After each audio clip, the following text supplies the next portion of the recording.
with the opening statement. Well,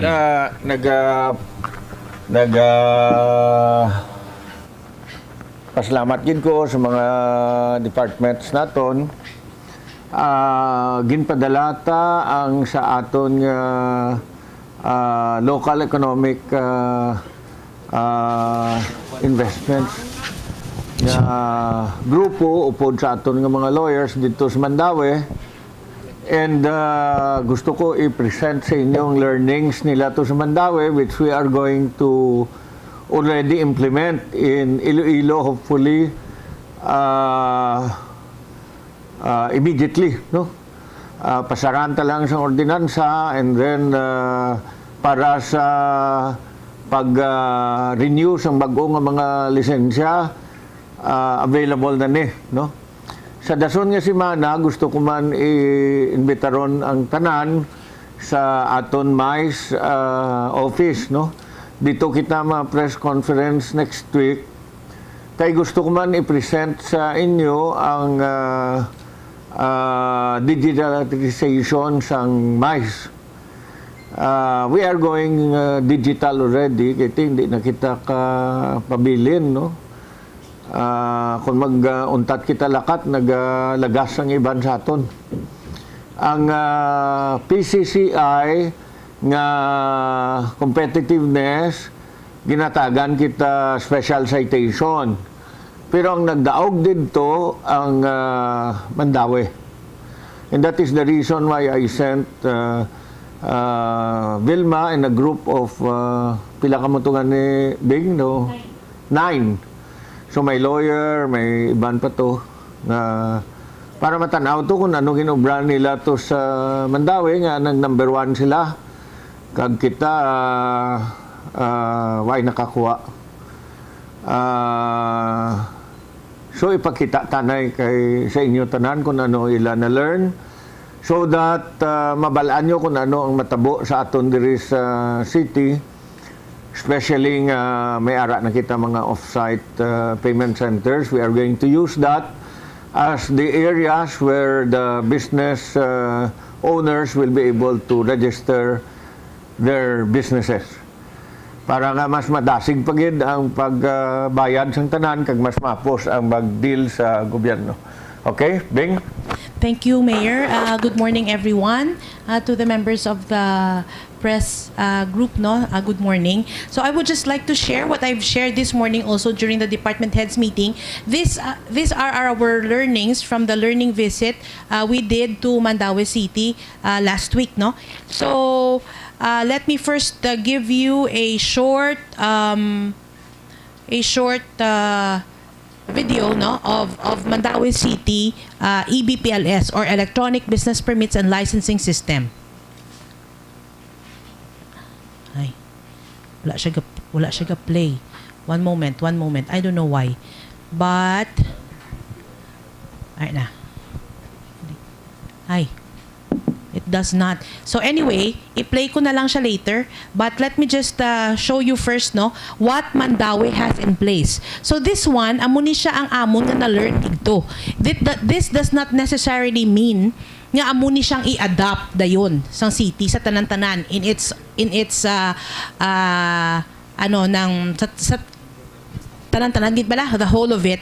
But no, we will be choosing from among their practices what we will adopt. But let me just show you first what Mandaue has in place now.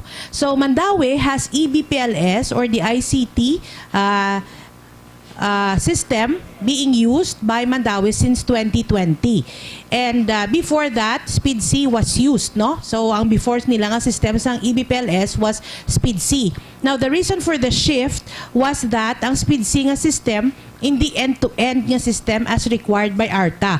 Now if you remember, the city government was visited by ARTA last June. And during the visit, there was a recommendation that the city government should adopt an end-to-end system.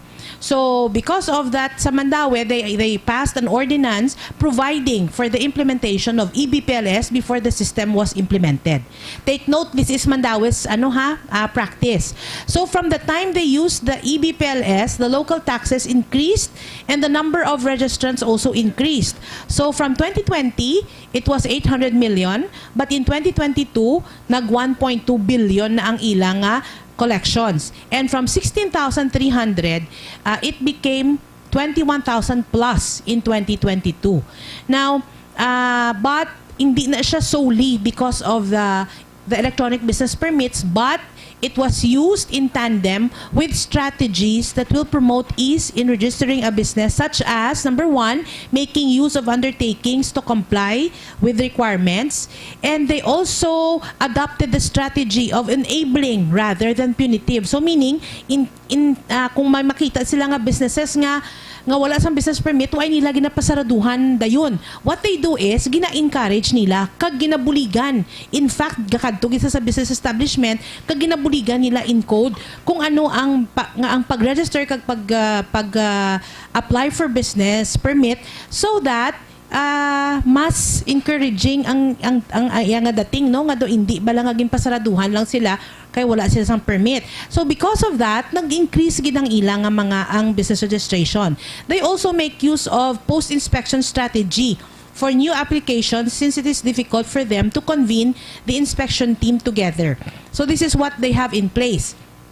Now, during application and renewal, the electronic business permit system among naga-compute automatically sang amount to be paid, and the City Treasurer's Office validates the correctness of the computation, especially in special cases.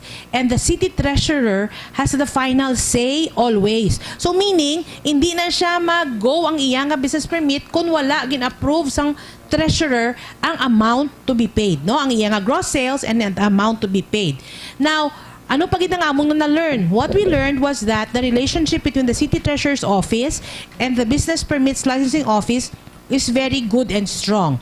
And then, they have one off-site center equipped with tablets, with city government assisting where clients can register and input their personal information, which is done only one time, to create the new and clean database. So, we have 4 off-site centers. Sa ila, 1 off-site with tablets, no, where the clients can input their information. Now, this is done only once. Once the client has already inputted their data and their information, every year, amuna na siya. Ara siya sa next slide. The new profile created will be the client's perpetual access to their information and tax records and payments. So, amuna na siya. That becomes their pinaka-data na gid. And the Business Permit and Licensing Office is a separate office headed by a lawyer, with lawyers heading its divisions. So, amuna yung ila digto. And they have aggressive monitoring and inspection of all offices whole year round. Hindi lang during the renewal period, pero from January to December, gid ang ilang monitoring.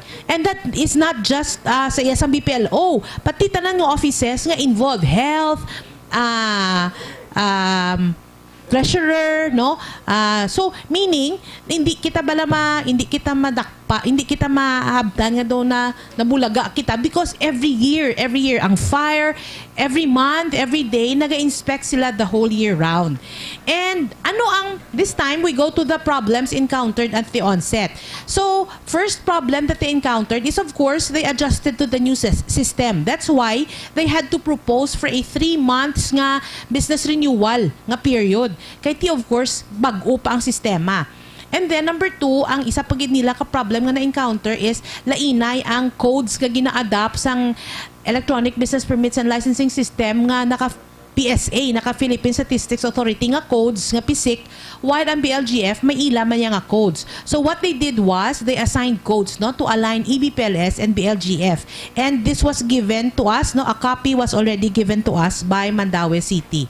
Now, what are our recommendations? Atuya experience usang Mandaue, and then the problems they encountered. Now, as the team, no, that was sent by Mayor to Mandaue City, ano ang amon recommendations kay Mayor? And so far, this inisya, we still need, no, to get although nga nag-okay na si Mayor, pero on the details we need to talk to him on the details of these things, no? So number one, we set up policies by passing an ordinance implementing new business permit and licensing system in Iloilo City. So that's number one.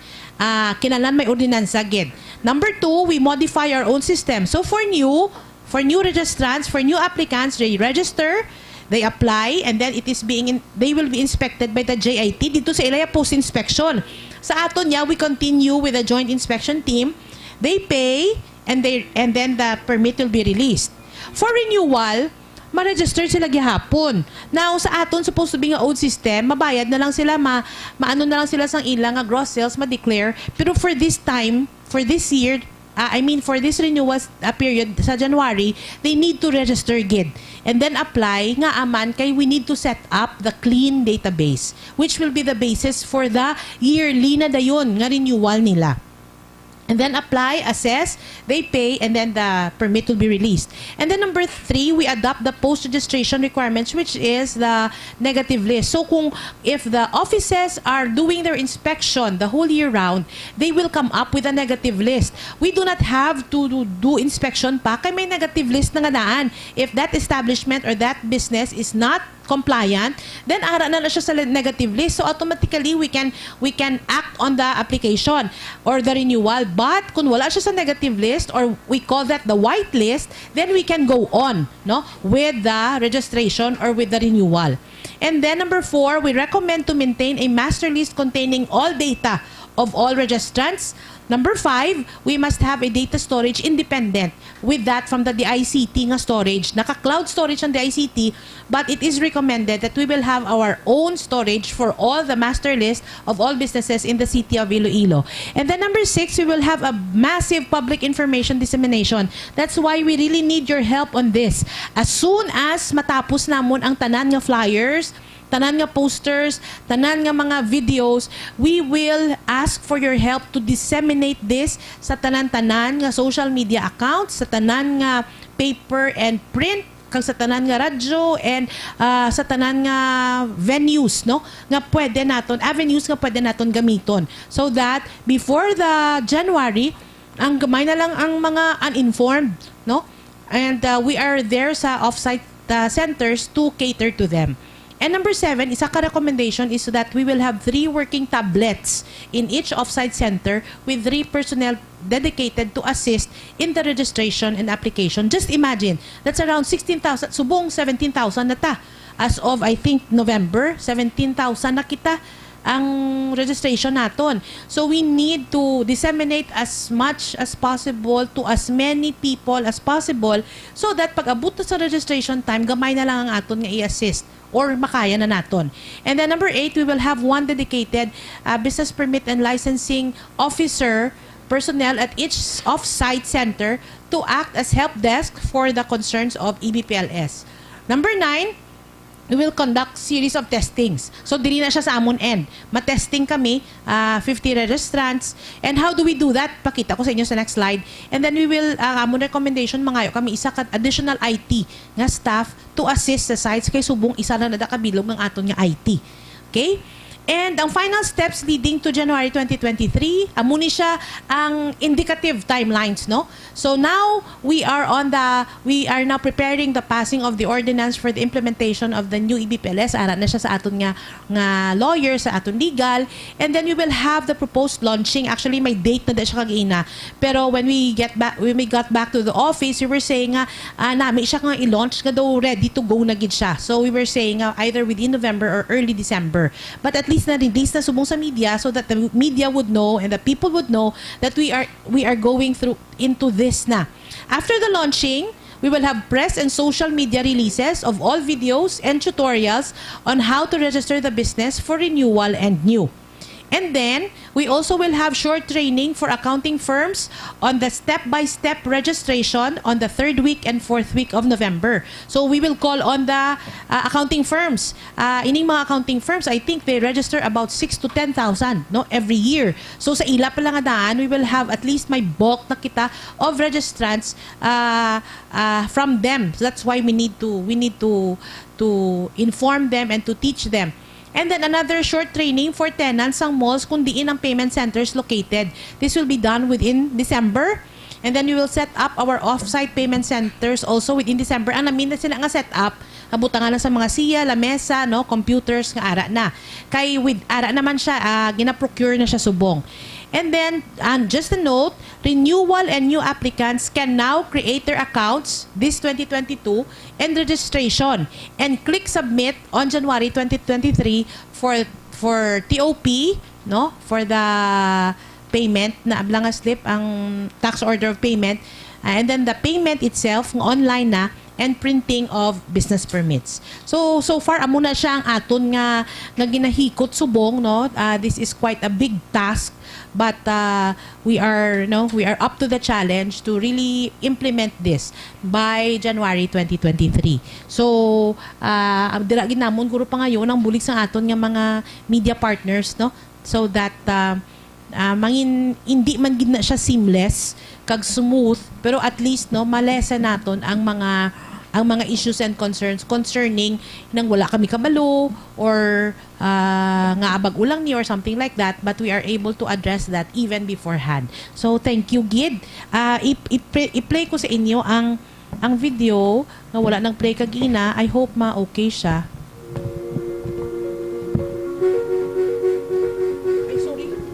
Today, I am attorney.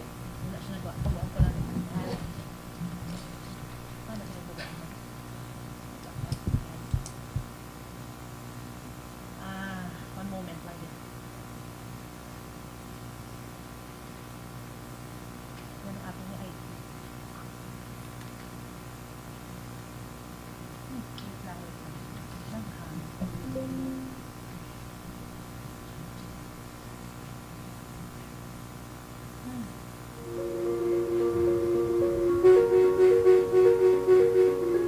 Today, I am attorney of Slicer Malate, head of the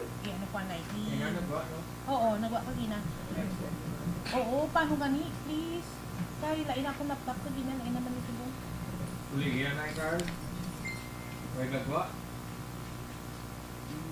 FM. Ano gina na, diba? Ano siya dito? Dapat idog. Yan mo lang tayo. Yan ko lang siya, hapaton ko siya. Hapaton ko lang siya, din.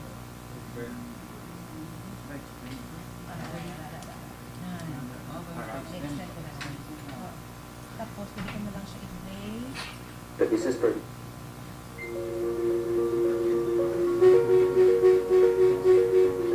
Good day. I am attorney of Slicer Malate, head of the Business Permit and Licensing Office of Mandawi City.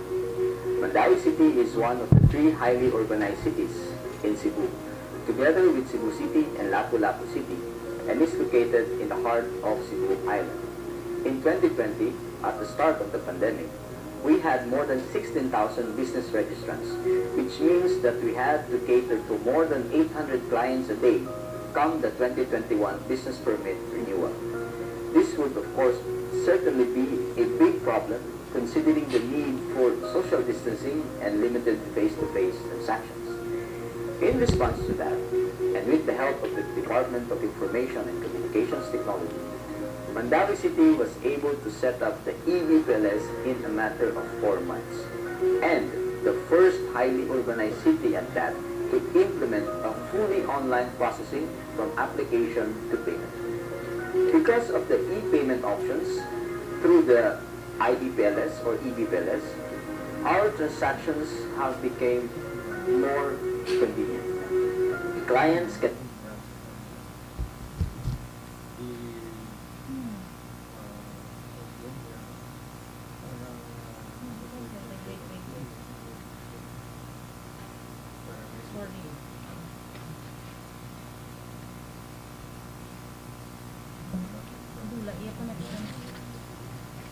One moment.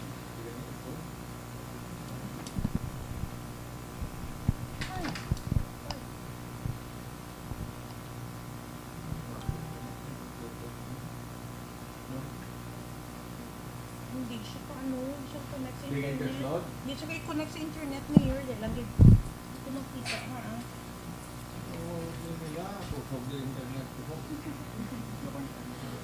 Doon nga ako sa akin na lang.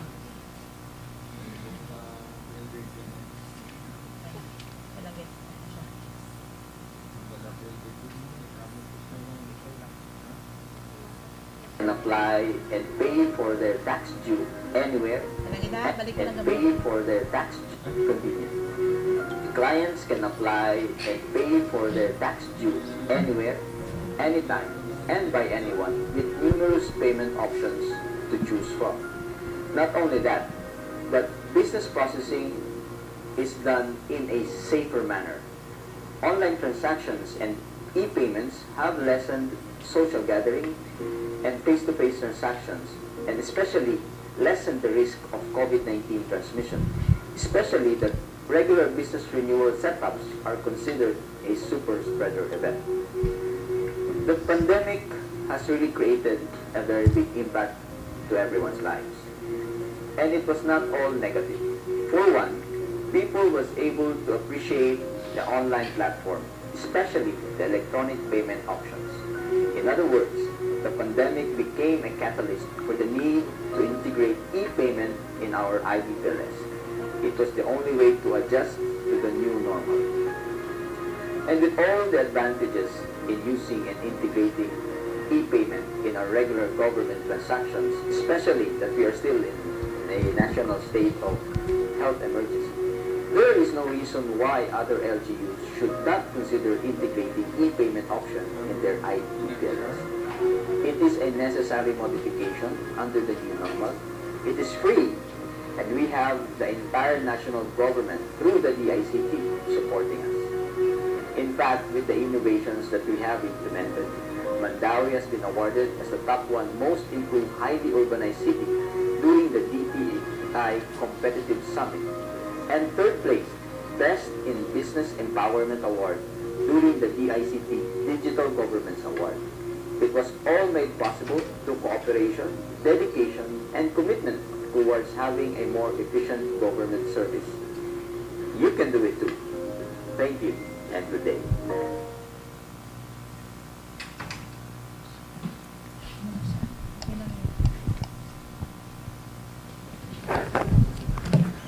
So amo na ang aton nga target subong before the end of the month.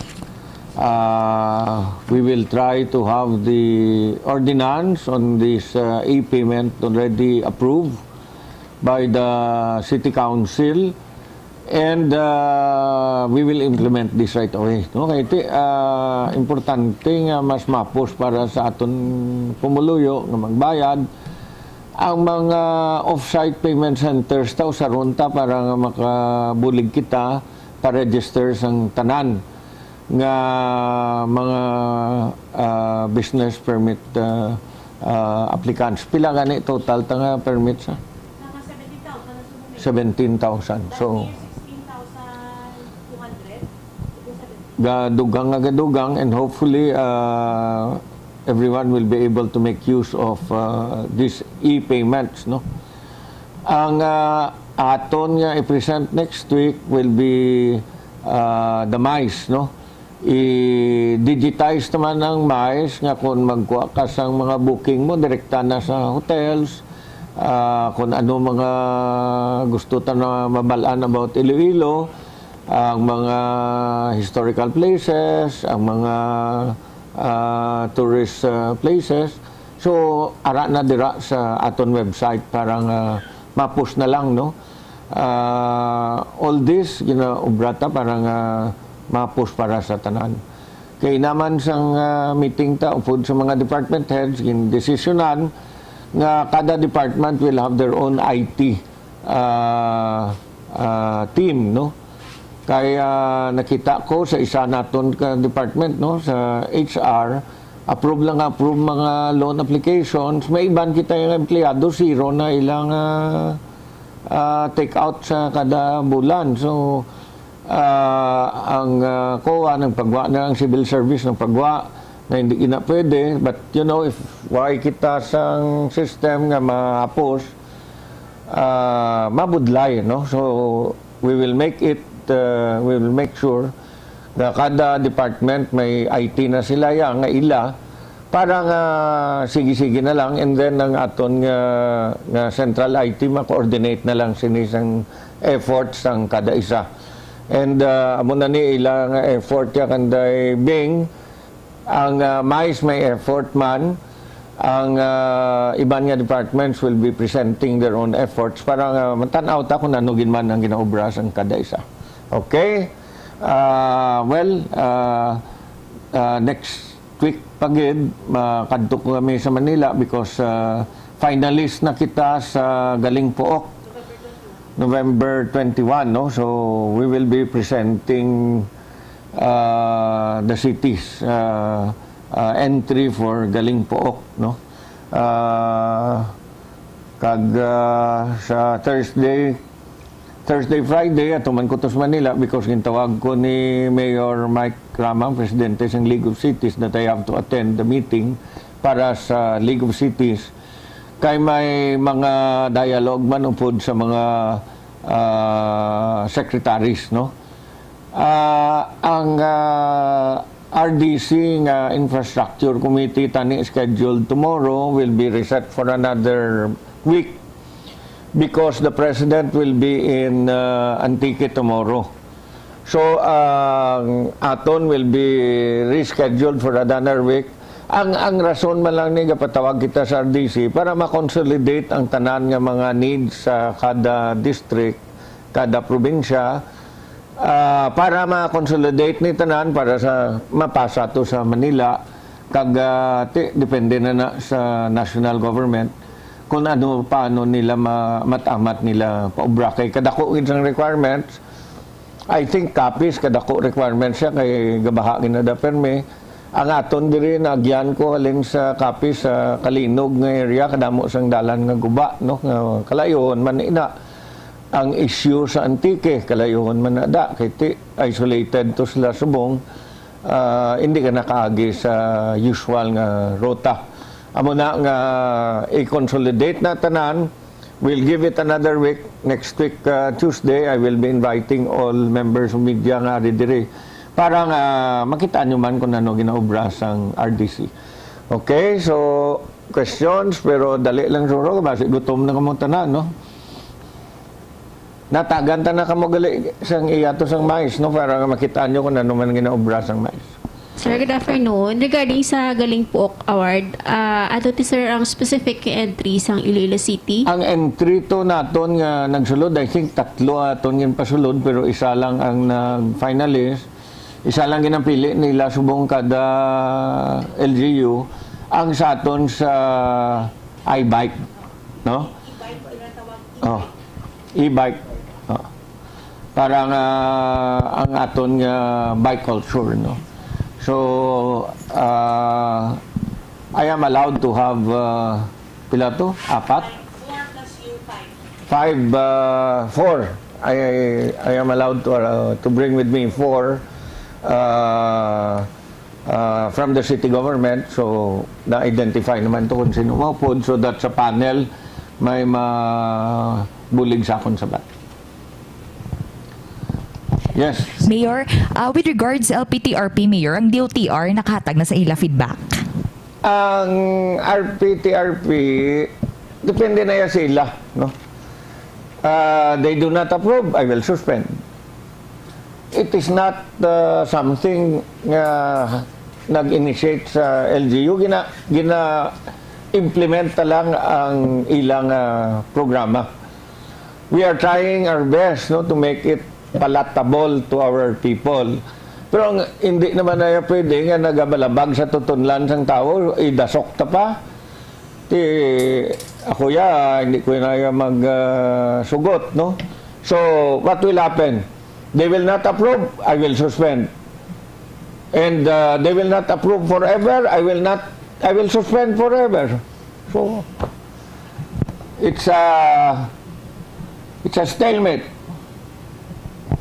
Mayor, any message sa transport group naton, Mayor, nga siling nila do medyo affected sila sa suspension sa They LTTR? should, marali to sila sa DOTR kag sa LTFRB. Thank you, Mayor. Follow-up, sir, from Joey of Enquirer. Ma-meet pang city with the LTFRB regarding sa LTPRP. Ano to? Kung may meeting ang city, sir, with LTFRB. Ang naintindihan ko, makadto sa Manila, kaday Jack, ang sa planning, kag sa iba naton nga grupo, and then updan to sila sa regional director sa Manila para ma-explain sa chairman sa LTFRB. Ako tani, gusto ko man peace, but Amy of Radyo Pilipinas.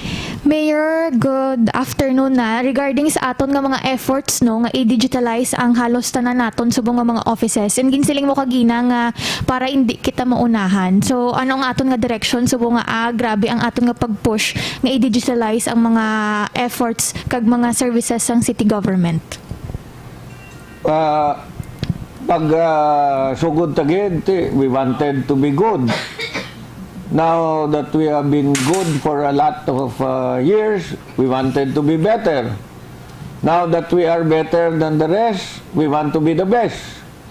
So, it's a never-ending story because we always want to be able to be the best in wherever we are, no?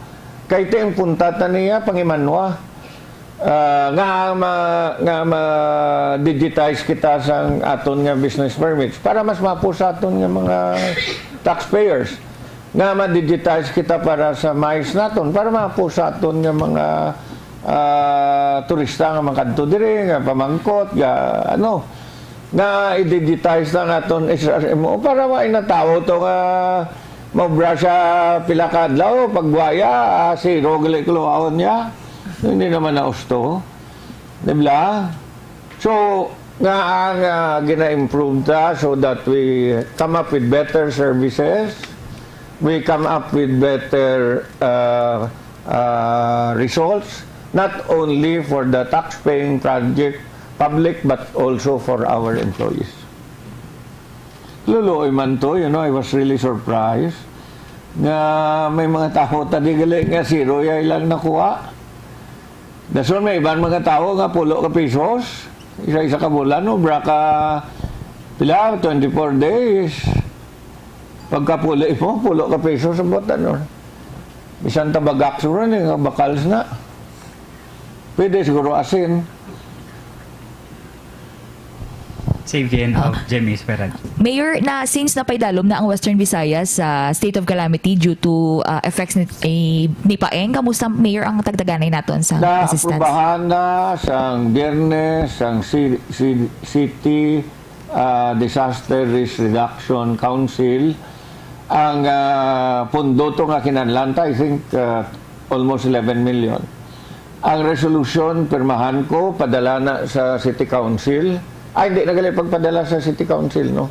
Once approved na na aprobahan naman na may state of calamity na kita kay Presidente, i-finalize na lang ang resolution tapos payroll na. Release na yun. Arniel of X. So, 10,000 kada total, kad 7,000 ang partially damaged pala. Mayor, good morning. Last week na amend ang pinaka-section or provision sa face mask ordinance. Sa face mask ordinance nato na amend sa session last week. Anong pagsunod natin Mayor sa city? Sa face mask? Pagsuksok sa face mask? Well, optional, no? Kaya ako, ano ko ganag yung face mask? Kung Pero tingin nasawa ko, harat yung face mask ko. Yeah, it's really an option for you. Siling sang doktor ko nga sa pulmo, doon nagjutay ko ng pasyente kay face mask, why nagasulod ng mga kung ano na da. Depende kasi mo kung hindi kaya mag-contact. No one will scold you for not taking off your mask. It will not be a matter of political loyalty whether you take off your mask or not. It's your own personal discussion. Alex of Radyo Bandera. Mayor, more towns sa province ang naka-record sa African swine fever nga mga cases. Mayor, anong plan naton sa city, including sa Leganes, kag sa Santa Barbara, ang latest? So, You know, ara na sa Leganes, sa Limudyan, sa Uton, sa Santa Barbara, daway pa man. Ara naman? You know, bantayan talaga eh. Ano pa maong brata? Ang naistorya ko sa DA, importante ko no, why na masulod. Kaya ang apektado na, mapatay naman lang na mo. Di ba? Pero nga may masulod palin sa sagwa, kundi madugang naman ng imo 60 days. Pero ang kita mo, ang ilana ko nung nga reduce na, gadako ang reduce, kaya gadamo ang apektado. Ang mga manogbaboy, ginabantayan nila ilang lugar. Ang kalabanan nga ginaigo ni backyard. Why kita maobra, ang ilang biosecurity lain niya sa mga pigiring dalag ko. Anyway, ari man di kay na ang DA, we will continue to work with the Department of Agriculture. We continue to coordinate with the province, but why gid kita maobra sila? Pero you will be issuing an EO, Mayor, in line with this? Why na kita nagabaton to sa slaughterhouse ta sa mga affected na mga municipalities. Sige. Mayor, kaina naton sa sa market district man. Mayor, kaina naka-mention ikaw sa flag raising ceremony about desalination sa Metro Pacific next year. Yes, aring ilang program gin-present nila ni Sakon. They are planning on a desalination project by next year, no? Parang makaproduce na sila sa 25 MLD kadako sa ilang gaston next year, no? Parang ang tanan nga requirements sang city masabat na nila. So that means there is a city hall, ang city proper nga ay pa muna kita mo kadamo sang ila kot-kot sa dalan, no? I am also committed to help them get the permits from the city and also from the DPWH para madasig tanan nila nga works. Dako, no? Ari diri. Para malagas na nilang demand para sa syudad.